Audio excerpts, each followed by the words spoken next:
예, 마류에서 천하를 얻을 수는 있으나 다스릴 수는 없다. 마류에서 천하를 얻을 수는 있으나 다스릴 수는 없다라는 제목으로 우리 하나님 말씀 증거하도록 하겠습니다.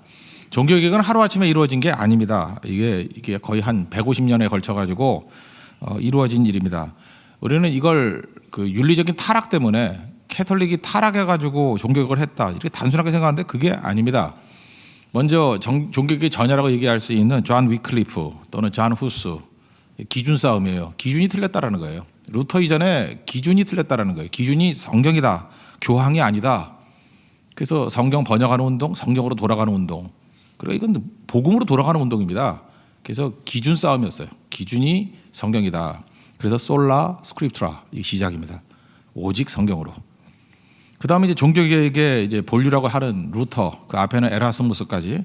이 사람들의 특징은 뭐예요? 구원의 방법이 뭐냐? 성경을 보면 나오잖아요. 로마 교회는 교황의 말이 구원의 방법이래요. 말도 안 되죠. 인간이 어떻게 구원의 방법을 말할 수 있겠습니까? 그러니까 교황이 면죄부 찍어서 그거 사면은 구원받는다 그러면 그렇게 되는 거예요. 기독교 밖에도 구원이 있다 이렇게 말하면 그렇게 되는 거예요. 세상에 이런 엉터리가 어디 있어요, 그죠? 이거 엉터리죠, 엉터리. 그러니까 이건 말도 안 되는 얘기인데 그 성경이 기준이라 그러면 성경에서 말하는 구원의 방법을 찾아야죠. 성경이 읽어보니까 이신칭의더라, 그죠? Justification by faith, 믿음에 의해서 구원받는 거지 딴 없다. 그래서 이게 자연히 나온 거예요, 이게. 그래서 오직 믿음으로 솔라 피데. 그다음에 세 번째 이제 살필 게 루터인데 루터의 주제는 뭐냐면 주인이 누구냐예요. 가장 스케일이 큰 겁니다, 그죠? 이게 가장 스케일이 그래서 주인이 누구냐, 주인이 누구냐, 세상을 움직이는 힘이 어디에 있느냐. 이건 둘 중에 하나예요. 나 아니면 하나님이죠. 내가 아니라 하나님이다. 나를 부인하고 하나님이 주인 되신다. 그래서 하나님이 주인 되신다라는 것을 오직 은혜, 솔라 그라시아, 솔라 그라시아 이렇게 얘기한다는 것입니다. 오직 하나님의 은혜. 은혜가 뭐예요? 원인이 하나님께 있다. 원인이 내게 있는 게 아니다. 그러니까 하나님이 주인이라 뜻이죠. 은혜라는 게. 은혜는 흘러오는 거 아니에요. 주인으로부터 흘러오는 게 은혜죠. 은혜라는 말은 하나님이 주인이다. 이걸 좀 신학적인 딱딱한 용어로 뭐라 그러죠? 하나님의 절대 주권. 하나님 절대 주권이 뭐예요? 하나님이 주인이다 그런 뜻이죠. 주인 싸움이에요, 주인 싸움. 그래서 솔라 그라시아, 내가 아니라 하나님이 주인 되신다. 그래서 이게 종교개혁의 3대 주제가 되었다는 것입니다.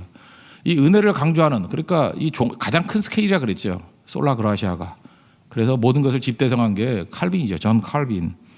칼빈은요, 하나님의 주인됨을 믿고 경험한 사람이에요. 자기가 뭘 하고 싶어서 한 게 아니라 하나님이 이끌어 가셨다는 거예요. 그래서 칼빈주의자들이 이런 얘기를 합니다. 하나님이 발령 내리시기 전에 움직이지 말라. 뭐 내가 목사들 같으면 뭐 내가 막 교회 옮기고 뭐 가고 싶은 데 가고 뭐 좀 숫자 많이 보인다고 옮겨가고 뭐 월급 많이 준다고 옮겨가고 이런 거 이거 하지 말라는 거거든요. 하나님이 발령하기 전까지는 하나님이 이끌어 가신다는 거예요. 그게 왜 그래요? 하나님이 주인이시니까. 주인 말 듣지 않고 멋대로 행하는 건 아니다. 이런 얘기들 들어보셨죠? 이게 지금 칼빈주의에서 나온 거예요. 칼빈이 했던 그 태도들이라는 것입니다. 칼빈은 적극적이지 않았어요. 그래서 자기가 뭘 하겠다는 마음이 없었는데 하나님이 이렇게 인도하신 거예요. 그래서 칼빈의 일대기가 되게 중요한 것 같은데 칼빈도 이제 위클리프 또는 루터 이런 얘기를 들었어요. 오직 성경으로, 오직 믿음으로. 이거는 이제 지식인들 가운데서 많이 받아들였거든요. 성경을 읽을 줄 아는 사람들. 그렇지, 성경에 맞지 어떻게 교황이 맞겠냐. 이렇게 마음은 먹고 있었지만 행동을 잘 못했다고요. 그런데 자기 친구가 있었습니다. 파리대학 학장이에요. 근데 참 재밌는 게 뭐냐면 파리대학 학장이 30살이에요. 참 우리 젊은 사람들 뭐 하는지 그랬어요. 그죠? 30살인데 니콜라 콥이라고. 니콜라 콥이 이 사람도 이제 이런 루터나 또는 위클리프의 영향을 받았던 것 같아요. 개강수련회를 했거든요. 그때 설교 본문이 마태복음 5장 3절부터 8절 팔복에 관한 설교를 쭉 했어요. 그 내용이 종교개혁적이에요. 오직 성경으로, 오직 믿음으로. 그 주제를 가지고 이제 설교를 했다고요. 그랬더니 이 설교를 들었던 소르본 대학이라고, 소르본 수도원이라고 여기는 그 교황의 본거지거든요. 이놈들 이단이다 그래가지고 펄펄 뛰었어요. 그리고 왕한테 압력을 가했다고. 그때 당시에 프랑스 왕이 프랑소아 1세, 프랑소아 1세한테 압력을 가해서 체포하라 그렇게 된 거라고요. 그래서 그 니콜라 콥을 체포했더니 니콜라 콥이 아니에요. 그 원고를 써준 사람이 칼빈이에요. 그죠? 원고를 써줬는가 봐, 칼빈이. 그때 나이 칼빈이 24살이에요. 그러니까 글을 잘 쓴 거죠. 다 써준 거 가서 읽은 거예요. 그래서 칼빈이 거기다가 죽겠다 그래서 도망을 쳐요. 그래서 프랑스 안으로 도망을 칩니다. 어디냐면 잉글랩이라 그러는데 이게 어디냐면 프랑스와 1세 왕 여동생이에요. 여동생인데 그 여동생 이름이 마르게리트, 마치 그 피자 이름 같은 여자가 있어요. 그죠? 마르게리트라는 그 동생이거든요. 근데 이 동생은 제가 봤을 때 놀라운 여자예요. 그죠? 히브리어 할 줄 알고, 왕의 여동생인데 헬라어 할 줄 알고, 라틴어 할 줄 알고, 목사보다 낫죠.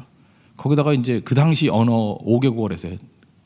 외국어로 4가지. 이태리어, 스페인어, 영어, 독일어. 자기 프랑스 사람이니까 프랑스어. 8개국어. 거기다가 돈도 많아. 거기다가 톨러런스, 그 관용하는 것도 있고. 그다음에 이 도시에 큰 도서관이 있었답니다. 그러니까 인재들이 여기 다 모이는 거예요.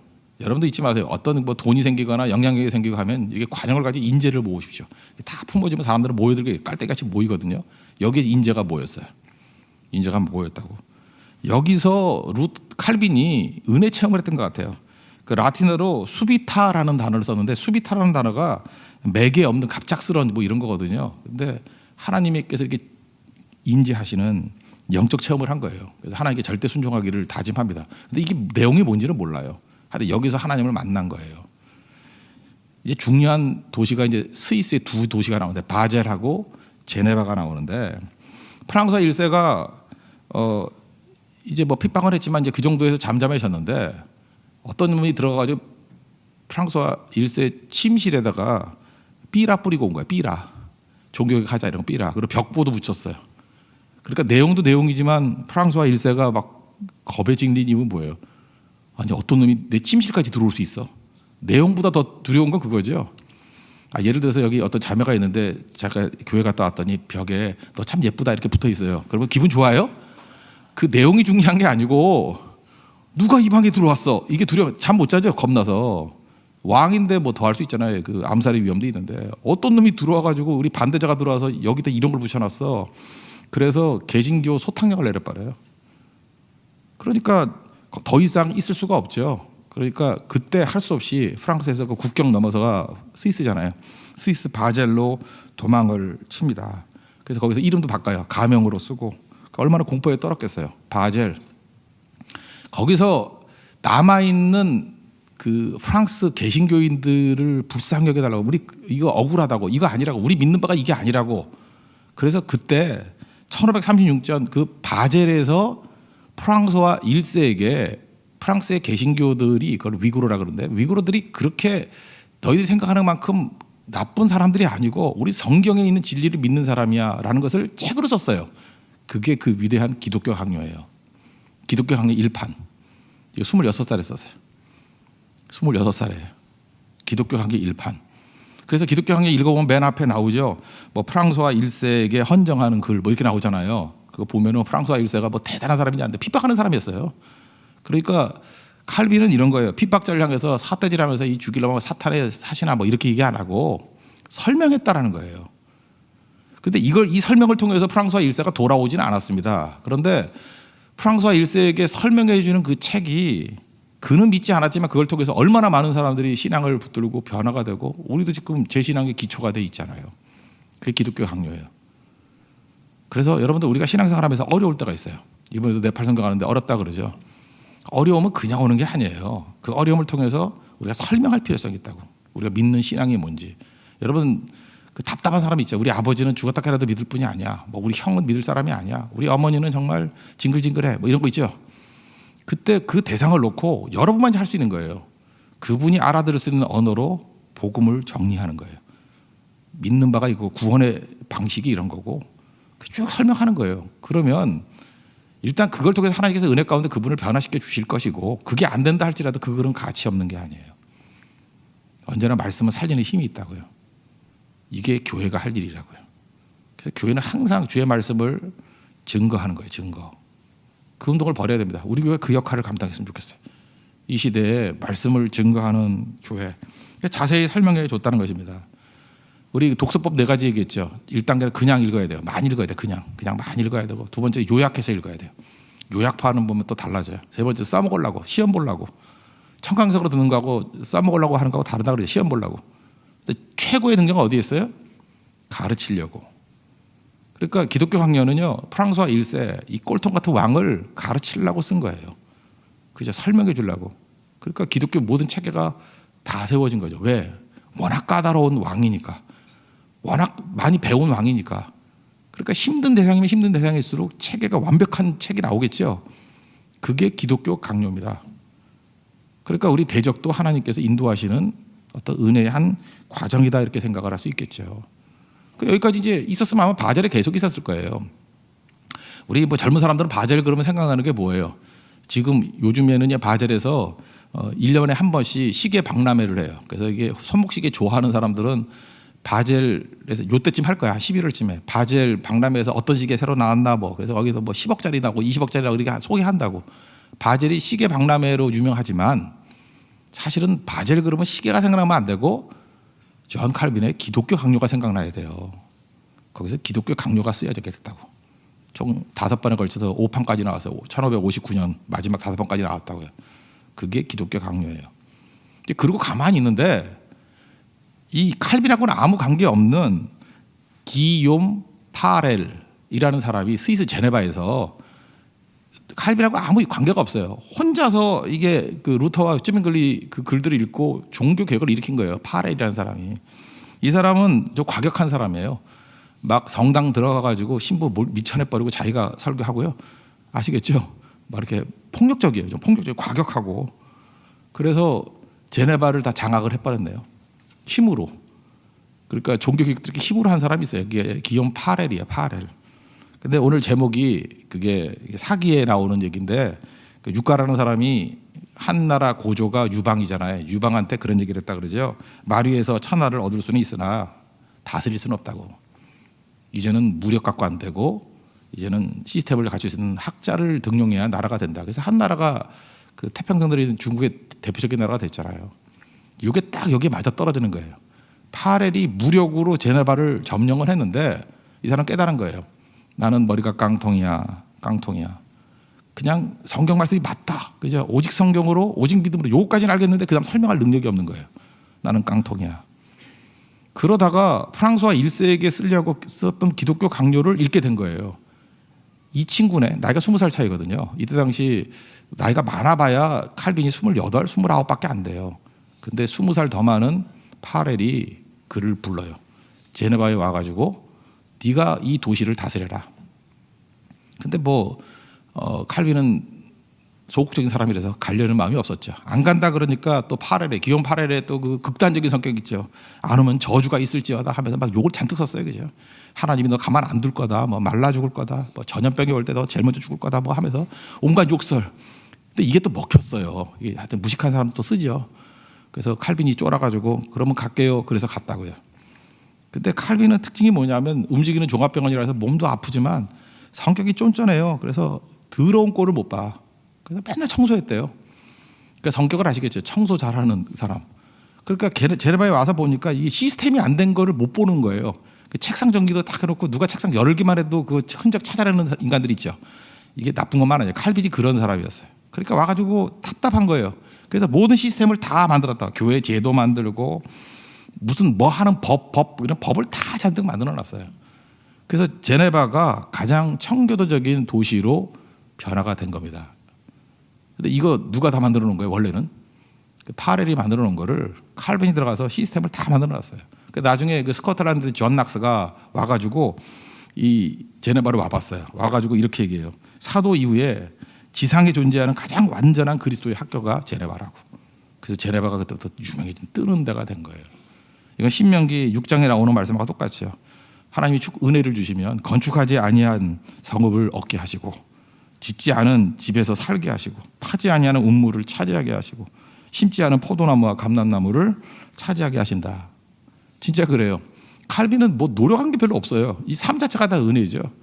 그래서 하나님께서 이렇게 이끌어 가셨다는 거예요. 바젤로 이끄시고 거기서 기독교 강요, 제네바로 이끄시고 그 말씀대로 이렇게 한번 순종할 수 있는 시스템을 만들어 놓은 거예요. 이게 칼빈입니다. 그러면 여기까지고 그다음 내용에 이제 칼빈의 기독교 강요 내용이 뭔지를 설명을 해드릴게요. 어차피 뭐 두꺼워서 잘 읽지도 않을 건데 근데 이거 읽으셔야 돼요. 4권으로 돼 있어요. 4권인데 외우기 되게 쉬워요. 1권은 성부, 성자, 성령이에요. 성부 하나님에 대한 거. 2권은 성자 예수님에 대한 거.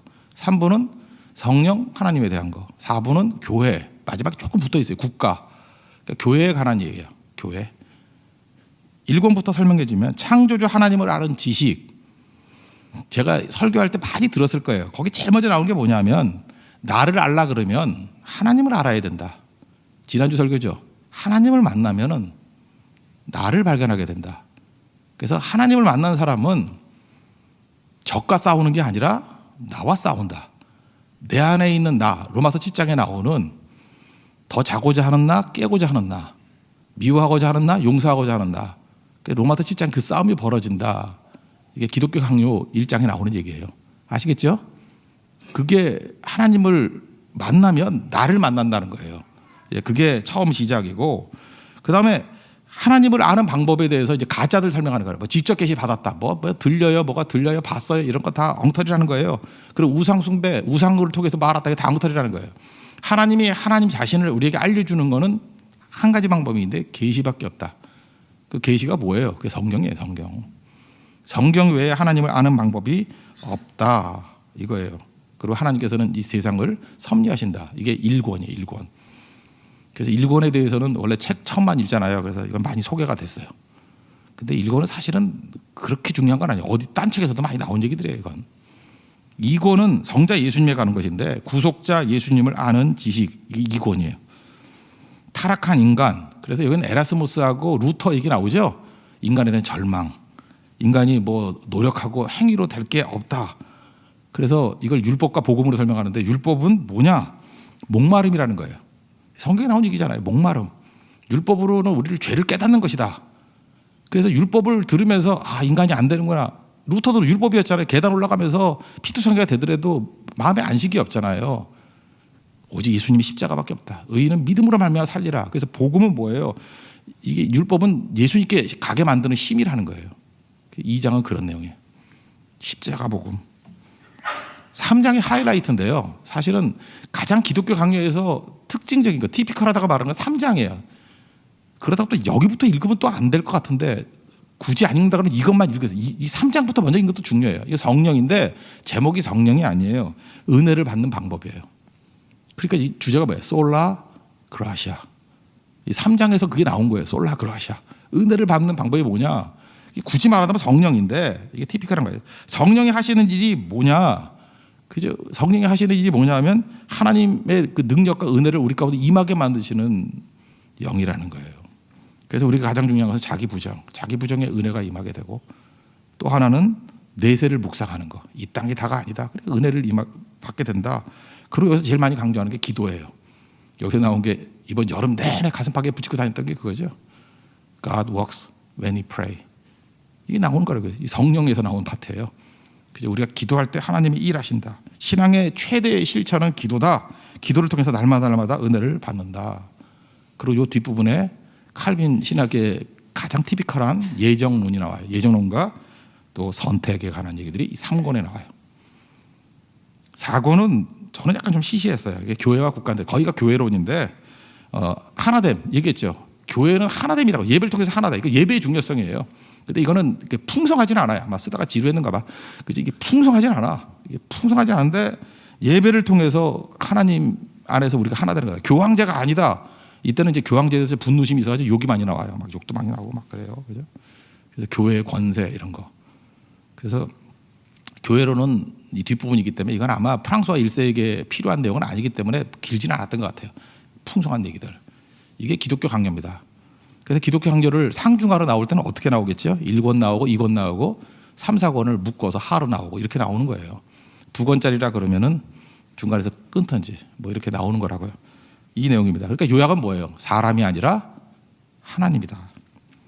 사람이 뭐예요? 하는 일이에요. 사색이 아니라 계시다. 이거 신학 용어인데 사색이란 말을 제가 설교할 때 뭐라고 설명했죠? 생각이 아니다. 생각하면 계산이 아니다. 생각하면 계산하면 안 된다는 거예요. 그러니까 인간은 생각과 계산 이게 사색이거든요. 이걸 통해서 하나님 알 수 없고 하나도 능력이 나타나지 않는다는 거예요. 반대로 뭐예요? 계시라는 거예요. 말씀의 말씀, 그리고 성령의 조명, 그러면 이길 수 있다는 것입니다. 그래서 칼빈에게서 집대성경이 된 게 뭐예요? 오직 은혜로 솔라 그라시아. 그러니까 이 종교개혁이 150년 동안에 점차로 이루어진 거죠. 이게 성경의 진리를 깨닫게 되는 과정들이죠. 위클리프를 통해서 기준이 교황이 아니라 성경이다. 사실은 위클리프가 제가 볼 때 제일 위대해요. 가장 강력한 후수. 그래서 오히려 유럽에 가보면요, 위클리프하고 후수의 가치를 더 높이 평가해요. 이게 토대였거든요. 기준의 변화. 그죠? 기준이 변화가 되니까 거기서 깨달은 게 뭐예요? 그 구원의 방법은 오직 믿음으로 솔라피데. 그 다음에 집대성한 거.